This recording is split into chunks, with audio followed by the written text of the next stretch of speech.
ಇದೊಂದು requested video ಅಂತಲೇ ಹೇಳ್ಬೋದು. ಯಾಕಂದರೆ ಕಮೆಂಟ್ ಬಾಕ್ಸಲ್ಲಿ ಕೆಲವೊಬ್ಬರು ನನಗೆ ಕೇಳಿದರು ಥ್ರೆಡ್ ವರ್ಕ್ ಬ್ಲೌಸ್ ಯಾವ ಥರ ಕಟ್ಟಿಂಗ್ ಮಾಡೋದು ಅಂತ ಕೇಳಿದ್ರು. ಅದಕ್ಕಾಗಿ ನಾನು ಅವ್ರಿಗಾಗಿ ಈ ಒಂದು ಕಟ್ಟಿಂಗನ್ನು ತೋರಿಸ್ತಾ ಇದ್ದೀನಿ. ಯಾವ ಥರ ಕಟ್ಟಿಂಗ್ ಮಾಡೋದು ಅನ್ನೋದನ್ನು ನಿಮಗೆ ಇವಾಗ ಹೇಳ್ಕೊಡ್ತೀನಿ ನೋಡಿ. ನಾನು ಇವಾಗ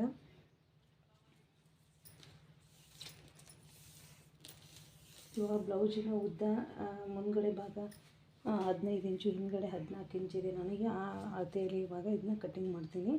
ಎದೆ ಸುತ್ತಳತೆ ಎಷ್ಟಿದೆ ಅಂತಂದರೆ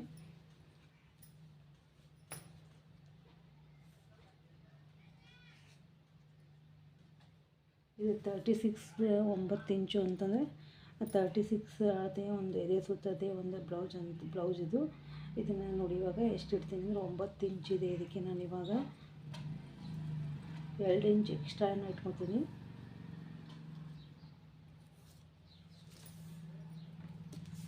ಇವಾಗ 9 ಇಂಚಿದೆ.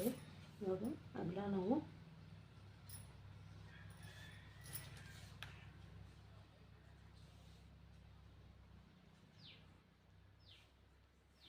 11 ಇಂಚ್ ತೊಗೋಬೇಕು.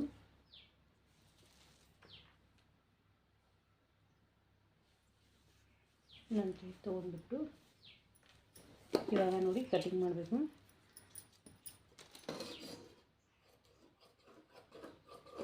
ಇವಾಗ 2 ಪದರಿದೆ ನಾನು ಹಾಕಿರೋದು ಮೊಳಕೆ.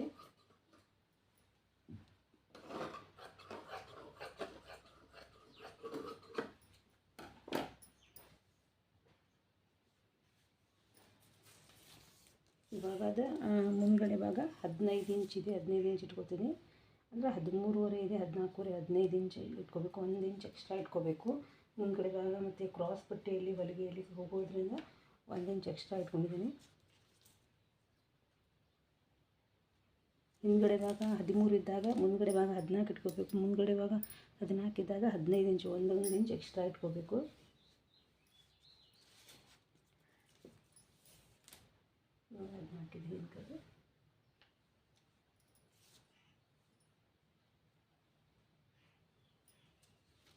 ಇವಾಗ ನೋಡಿ ಇದು 2 ಪದರಿದೆ. ಇದನ್ನ ಇವಾಗ ಫೋಲ್ಡ್ ಮಾಡ್ತೀನಿ ಈ ಥರ. ಇದನ್ನು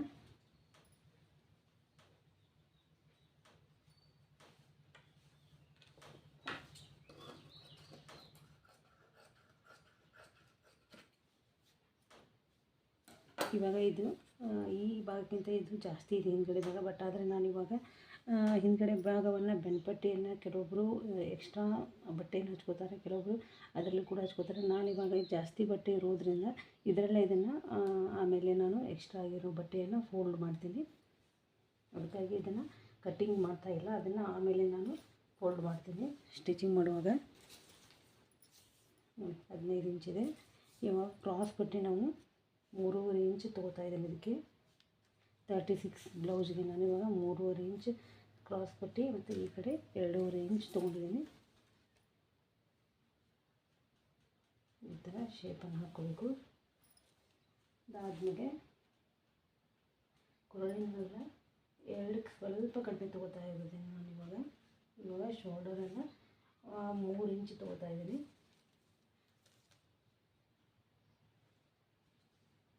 ಇವಳಕ್ಕೆ ಸ್ವಲ್ಪ ಕಡಿಮೆ ಮುಂದಿನ ಭಾಗವನ್ನು ಇಳಿಸ್ತಾ ಇದ್ದೀನಿ.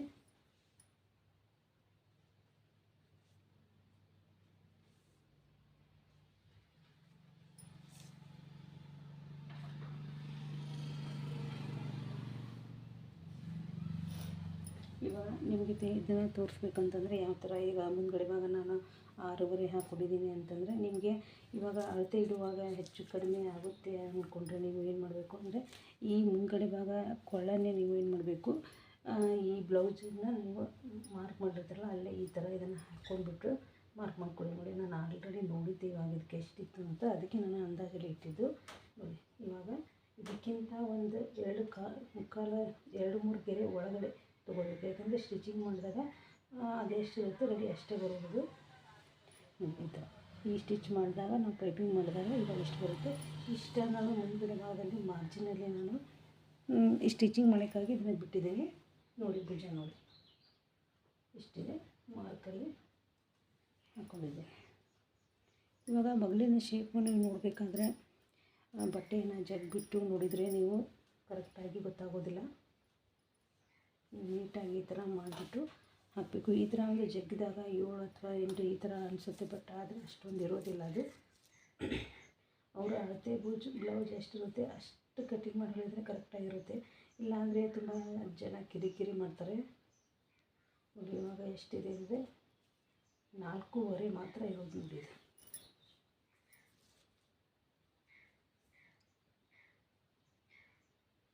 ನಾನು ಸ್ವಲ್ಪ ಜಾಸ್ತಿ ಇಟ್ಟಿದ್ದೆ.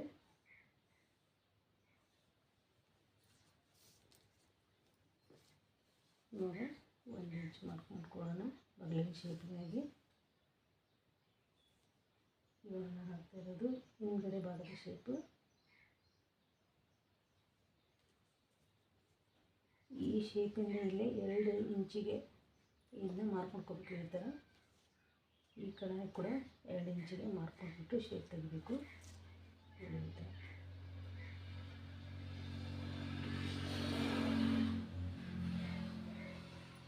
ಹಿಂದ್ಗಡೆ ಭಾಗ ಶೇಪ್ ಹಾಕ್ತಾರೆ. ಇಷ್ಟು ಹಾಕಿದ್ಮೇಲೂ ನಿಮಗೆ ಕರೆಕ್ಟಾಗಿ ಬರುತ್ತೆ ಅಥವಾ ಹೆಚ್ಚು ಕಡಿಮೆ ಆಗುತ್ತೆ ಅಂತ ಅನಿಸಿದ್ರೆ ನೀವು ಇವಾಗ ಬಗಲಿನ ರೌಂಡ್ ಎಷ್ಟಿದೆ, ಇದು ಆರ್ಮೋಲ್ಸ್ ಎಷ್ಟಿದೆ ಅಂತ ಚೆಕ್ ಮಾಡ್ಕೋಬೇಕು. ಕರೆಕ್ಟಾಗಿ ಬರುತ್ತೆ ಅಂತ ಚೆಕ್ ಮಾಡ್ಕೋಬೇಕಾದ್ರೆ ಇವಾಗ ಇದೇ ಬ್ಲೌಸನ್ನು ನಾವು ಇಲ್ಲಿ ಇಟ್ಬಿಟ್ಟು ಇಲ್ಲೇ ಹೊಲಿಗೆಗಾಗಿ ಒಂದು 1/4 ಇಂಚಲ್ಲಿ ಬಿಡಬೇಕು. ಬಿಟ್ಬಿಟ್ಟು ಇವಾಗ ನೋಡಿ ಈ ಥರ ಇದನ್ನು ಅಳತೆ ಮಾಡಿಬಿಟ್ಟು ಇವಾಗ ಎಲ್ಲಿದ್ದೀವಿ ನೋಡಿ ಅಲ್ಲಿ ಮಾರ್ಕ್ ಹಾಕ್ಕೋಬೇಕು ನೀವು. ಆಮೇಲೆ ಇವಾಗ ರೆಡಿ ಎದೆ ಸುತ್ತ ಇರುತ್ತೆ 9 ಇಂಚ್ ಇರ್ತಲ್ಲ, 9 ಇಂಚ್ ನೋಡಿ. ಇವಾಗ ನಾವು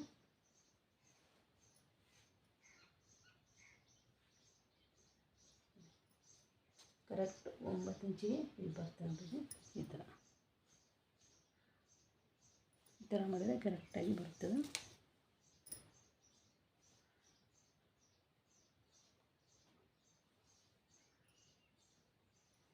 ಇವಾಗ ಹಿಂದ್ಗಡೆ ಕೊಳ್ಳಿನ ಉದ್ದ ಎಷ್ಟಿದೆ ಅಂತ ಚೆಕ್ ಮಾಡೋಣ.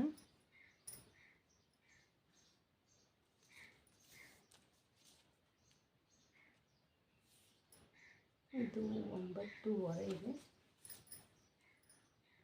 ನಾನಿವಾಗ ಇದನ್ನು 10 ಇಂಚ್ ಇಟ್ಕೊತಾ ಇದ್ದೀನಿ. ಯಾಕಂದರೆ ಇದು ಥ್ರೆಡ್ ವರ್ಕ್ ಬ್ಲೌಸ್ ಆಗಿರೋದ್ರಿಂದ ಅರ್ಧ ಇಂಚ್ ಜಾಸ್ತಿನೇ ಇಟ್ಕೋಬೇಕು. ಯಾಕಂದರೆ ಅರ್ಧ ಇಂಚ್ ನಾವು ಇವಾಗ ಡಿಸೈನ್ ಮಾಡಲಿಕ್ಕೆ ಹೋಗ್ಬಿಡುತ್ತೆ. ಅದು 10 ಇಂಚ್ ಇಟ್ಕೊತಾ ಇದ್ದೀನಿ.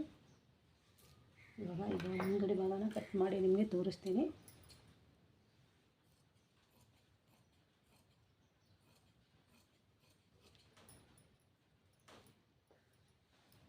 ಸ್ವಲ್ಪ ಕಟ್ ಮಾಡ್ಕೊಂಡು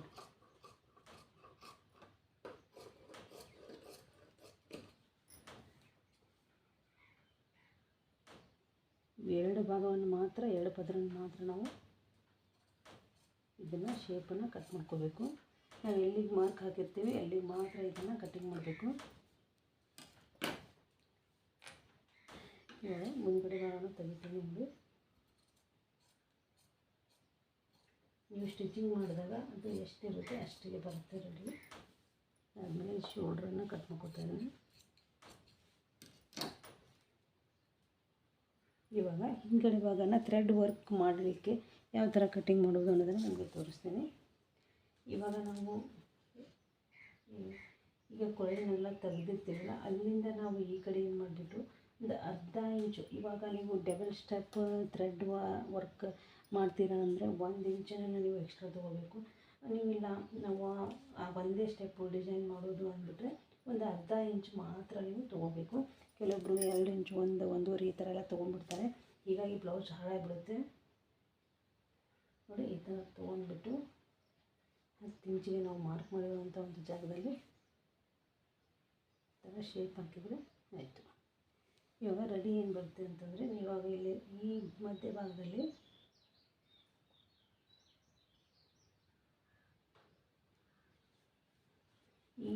ಭಾಗದಲ್ಲಿ ಈ ಥ್ರೆಡ್ ಬರುವಂಥದ್ದು ಬರುತ್ತೆ ನೋಡಿ. ಈ ಥರ ಒಂದು ಥ್ರೆಡ್ ನಾವು ಇಲ್ಲಿ ಹಾಕುವಂಥದ್ದು ಇಷ್ಟೇ. ಇವಾಗ ಹಿಂದ್ಗಡೆ ಭಾಗ ನಾವು ಮುಂದ್ಗಡೆ ಭಾಗ ಎಷ್ಟು ಕೊಳ್ಳನ್ನು ತೆಗೆದಿರ್ತೀವಿ ನೋಡಿ. ಇವಾಗ ಇಷ್ಟಿದೆ ಈ ಕೊಳ್ಳಿನ ಮಾರ್ಕು. ಇದಕ್ಕಿಂತ ಅರ್ಧ ಇಂಚ್ ಎಕ್ಸ್ಟ್ರಾ ತೆಗಿಬೇಕು ಅಷ್ಟೇ, ಮಾಡಿಬಿಟ್ರೆ ಬೇರೆ ಏನಿಲ್ಲ. ಇವಾಗ ಇದು ಆದರೆ ಡಬಲ್ ಸ್ಟೆಪ್ ಆದರೆ ಮಾತ್ರ 1 ಇಂಚ್ ಉಗ್ಗಿದ್ದು ಅರ್ಧ ಇಂಚ್ ಮಾತ್ರ ನೀವು ಕೊಳ್ಳನ ತೆಗಿಬೇಕು.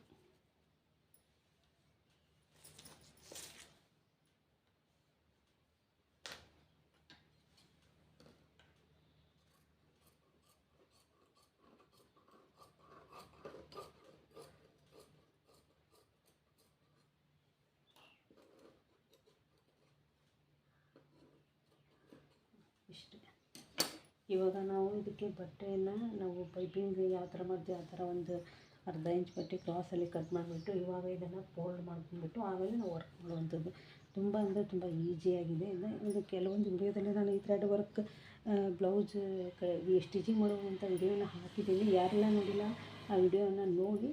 ಇದನ್ನು ಕಟಿಂಗ್ ನಾನು ಹಾಕಿರಲಿಲ್ಲ, ಕಟಿಂಗ್ ಕೇಳ್ತಾಯಿದ್ರು ಯಾವ ಥರ ಕಟಿಂಗ್ ಮಾಡೋದು ಅಂತ, ಅದಕ್ಕೆ ನಿಮಗೆ ತೋರಿಸ್ತಾ ಇದ್ದೀನಿ. ಹಿಂದುಗಡೆ ಭಾಗ ಇಷ್ಟೇ ನೋಡಿ. ಇದಕ್ಕಿಂತ ನಾವು ಡಬಲ್ ಸ್ಟೆಪ್ ತೆಗಿಬೇಕಾದ್ರೆ 1 ಇಂಚನ್ನು ಇಟ್ಕೋಬೇಕು. ಈಗ ಸಿಂಗಲ್ ಸ್ಟೆಪ್ ತೆಗಿಬೇಕಾದ್ರೆ ಅರ್ಧ ಇಂಚನ್ನು ಮಾತ್ರ ನಾವು ಎಕ್ಸ್ಟ್ರಾ ಈ ಥರ ಕೊಳ್ಳನ್ನು ಇಟ್ಕೊಂಡ್ಬಿಟ್ಟು ಈ ಥರ ಕಟಿಂಗ್ ಮಾಡುವಂಥದ್ದು. ಇಷ್ಟೇ ನೋಡಿ. ಮಾಮೂಲಾಗಿ ನೀವು ಯಾವ ಥರ ಒಂದು ಸ್ಲೀವನ್ನು ತೆಗಿತೀರ ಆ ಥರ ಇದಕ್ಕೆ ಸ್ಲೀವನ್ನು ಮತ್ತು ಬಟನ್ ಪಟ್ಟಿ ಕ್ರಾಸ್ ಪಟ್ಟಿ ಎಲ್ಲ ತೆಗೆಯುವಂಥದ್ದು ಅಷ್ಟೇ. ಆಗಿಬಿಟ್ರೆ ಬೇರೆ ಏನು ಇದರಲ್ಲಿ ಏನು ಚೇಂಜಸ್ ಇಲ್ಲ. ಹಾಗೆ ನನ್ನ ಕೊನೆ ತನಕ ವಿಡಿಯೋ ನೋಡಿದ್ರಿಗೆ ಥ್ಯಾಂಕ್ ಯು ಫಾರ್ ವಾಚಿಂಗ್.